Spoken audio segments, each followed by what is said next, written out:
Sans problème à résoudre, je suis un homme mort, Watson.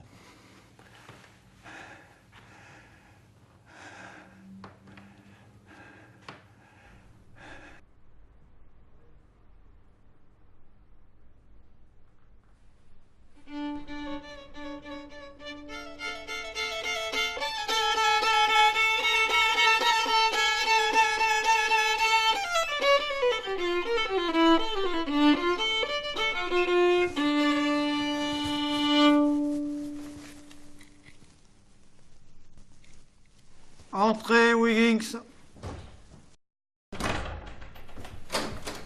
Restez où vous êtes, les marmots. Sinon, je vais botter vos culs pouilleux.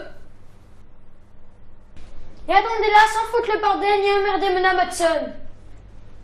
Monsieur Holmes, je m'apporte pour vous servir. Asseyez-vous. Voulez-vous un verre de sherry? Ce sera pas de refus, Monsieur Holmes. Le docteur Watson n'est pas là? Il a quitté Londres. Pour toujours? Nous avons rompu, Wiggins. John ne supportait plus mes manies. Il reviendra. Wiggins, j'ai une affaire. À vos ordres, mon colonel. Un pensionnaire de l'école privée de Finsbury Square a disparu il y a 8 jours. Le loupieux de la caserne des fils de Blasonnet? Son corps entièrement dévêtu a été retrouvé tôt hier matin dans la Tamise par un loueur de chaloupe près de son embarcadère. Ce basourdi réfléchit est bien mouflé de la pension. La gouvernante a identifié le corps à la morgue, bien que le visage ait été rongé par les rats. Le crâne porte la trace d'un coup violent et le décès n'est pas dû à la noyade. Le dépeceur de la boutique à Maccabée n'a pas relevé de traces foncées sur un bidoche mouchardant un manque d'oxygène.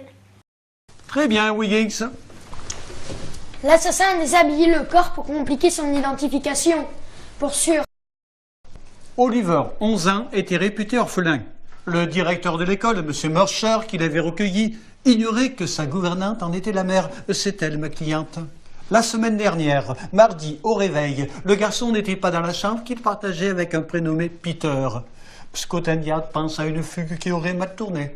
La police a reluqué des traces dans le dortoir? Aucune. Le lit d'Oliver était défait et il n'y avait pas de désordre inhabituel. En revanche, ma cliente m'a appris que ses pas ont laissé des empreintes au pied d'un lit robuste sous la fenêtre de sa chambre. L'enfant aurait donc quitté le dortoir de son propre chef. Et vous croyez que le marmot se serait tiré par la fenêtre pour rejoindre un kid-dame qui lui aurait tendu un guet-apens? Il ne faut pas croire, Wiggins. Il faut analyser les faits. Des indices au bord du Thames, Monsieur Holmes? J'ai relevé des traces dans la boue. Les empreintes intactes des roues d'une calèche. Il a beaucoup plu à Londres la nuit précédente et jusqu'au matin. Cette voiture était un attelage de maître et non un fiacre ordinaire. Qui se différencie du premier par l'enjambée plus étroite des roues, car il est moins large que la rouleau d'un gentleman. À part les vagabonds et quelques bateliers, ce lieu inconfortable et lugubre ne peut intéresser personne, sauf Un rupin qui veut se débarrasser d'un corps. un corps qui a été jeté dans le fleuve à l'endroit même où il a été trouvé par une personne fortunée venue en calèche. Une personne qui avait tout intérêt à gommer de sa vie un rejeton gênant. Cette affaire est d'une simplicité enfantine. Vous avez déjà? Identifier le criminel. De nos jours, il n'y a plus de crimes exceptionnels. Il n'y a que des crimes ordinaires. Le mobile en est si limpide, l'exécution en est si banale que même les inspecteurs de Scotland Yard sont capables de démêler en 3 jours. Qu'est-ce qui vous a souffleté le morceau, Monsieur Holmes? Il y a 11 ans, l'actuelle gouvernante de l'école Mercer était demoiselle de compagnie chez un membre éminent de la Chambre haute du Parlement dont elle était la maîtresse. Ayant appris à ce noble individu qu'elle était enceinte de lui, elle est aussitôt renvoyée, mais reçoit une forte somme d'argent. Pour acheter son silence. 3 ans plus tard, elle est engagée à l'école Mercer, où elle retrouve son fils naturel qu'elle avait abandonné à la naissance sur le parvis de la cathédrale Saint-Paul. Elle obtenait du père naturel qu'il subvienne à l'entretien de l'enfant en faisant porter sous couvert de l'anonymat à chaque début de trimestre une enveloppe à la pension. Le titré a voulu basourdir son bâtard. Il y a 8 jours, constat de la disparition d'Oliver à 7 heures. Depuis son plus jeune âge, l'enfant rêvait de prendre la mer. Hier, découverte du corps de l'enfant à l'embarcadère de Jim Smith. Jim Smith? L'héritier de celui qui vous a donné tant de mal avec sa chaloupe à vapeur l'aurore? Cela m'a ramené sur mon terrain de chasse de l'affaire du Sindé 4, il y a 20 ans. L'époque où votre prédécesseur a brillamment réussi la première mission que je lui ai confiée.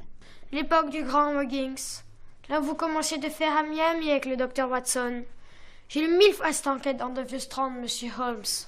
Un récit très romancé. J'essaie de lire le vrai du faux, monsieur. La roulante du blasonnet serait donc celle de son ancien patron.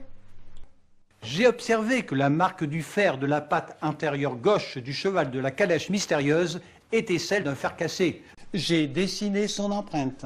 Qui devrait nous amener aux écuries du gentleman. Mais des calèches à Londres, il y en a, monsieur Holmes.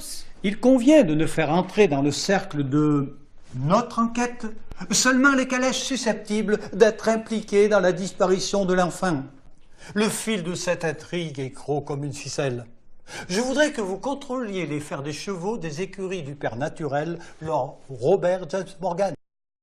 Morgan, celui qui terre à Luxembourg Street, au numéro 11, à 7 minutes à pied d'ici. C'est exact, mais comment le savez-vous? J'ai mes informations, monsieur Holmes.